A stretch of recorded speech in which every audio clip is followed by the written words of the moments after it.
आच्छा लोगोफोर बे दिनैनि बे भिडिअ नोंथांमोना नुनो मोनगोन कारेन्ट एफेयार्स जुलाइनि पार्ट 1 जुलाइनि थाखाय नोंथांमोना कारेन्ट एफेयार्स नुनो मोननाय जागोन। बाहाय माखासे कारेन्ट गोनां रादाबफोर जाय आथिखालाव सोलिनानै दंगासिनो दङ। दा जाय नोंथांमोननि नेक्स्ट एग्जामाव फैथावथाव फैनो हागौ, बिनि थाखाय नोंथांमोना बेखौ नायनानै लानायनि गोनांथि दं होननानै आं सानदों। बेनिखायनो जायफोर नोंथांमोना कारेन्ट एफेयार्सनि इन्टारेस्टेड दं बिथांमोना नाय, आरो जायफोरा गैया नोंथांमोना नायालासे थांफिनदो, भिडिअखौ नायनांलाया, जाहाथे गुबुन कमेन्ट्स होनो आवगाया। बिनि थाखाय नोंथांमोना जायफोर इन्टारेस्टेड दङ बिथांमोनाल' नायनानै थां कारेन्ट एफेयार्सनि सोमोन्दै।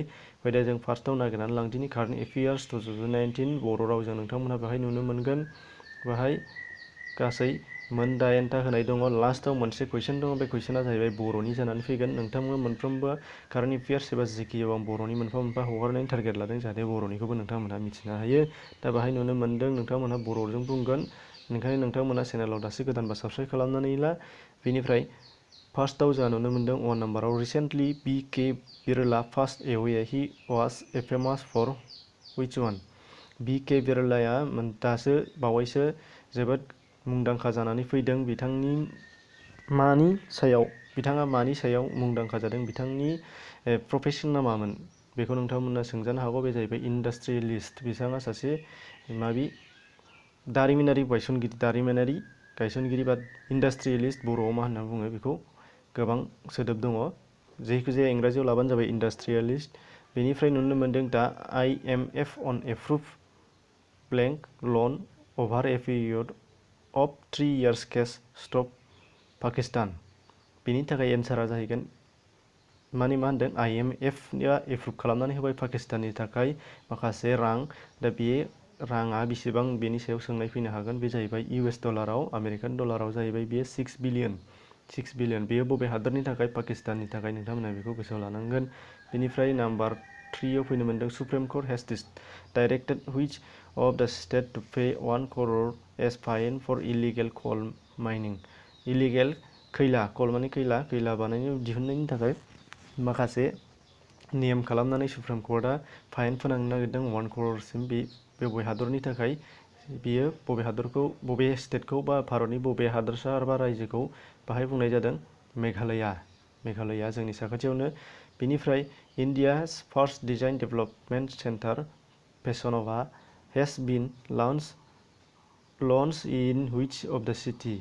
नैबे फेशनवा बे इन्डियानि फार्स्ट डिजाइन डेभेलपमेन्ट सेन्टार होनदों। फेशनवाया बेयो बबे सिटियाव जादों होनदों? जोंनि भारतनि। बे जाहैबाय सुरत। बे सुरत, बेखौ मिथिनांगोन। बेनिफ्राय 5 नाम्बाराव मोनदों India's economic survey 2019-20 team to achieve $5 trillion economy by which year? $5 trillion economic बा रांखान्थिनि मोनसे सार्भे जादों, इकनमिक सार्भे 2019 आरो 20नि बेलायावहाय। बेयो मोनसे थांखि लानाय जादों। बे थांखिया बेसेबां, बबे बोसोरनि थाखाय होनदों? 2025नि थाखाय। बेनिफ्राय who won the women's 20-meter gold in Poznan athletics grand prix in Poland? बे 6 नाम्बारा मा होनदों? सोर देरहादोंमोन? बेखौ बावैसो नोंथांमोना ससियेल मिडियायाव नुबाय थादों जानो हागौ। बेयो जाहैबाय हिमा दास, जोंनि आसामनिनो। बिथांखौ जों बयबो मिथिखागौ, अब्लाबो नाथाय नैबे रिसेन्टलि बिथांनि देरहानाय बेखौ नोंथांमोनहा मिथियाखैमोनबो जानो हागौ। बेखौ मिथिनानै लानांगोन, हिमा दास।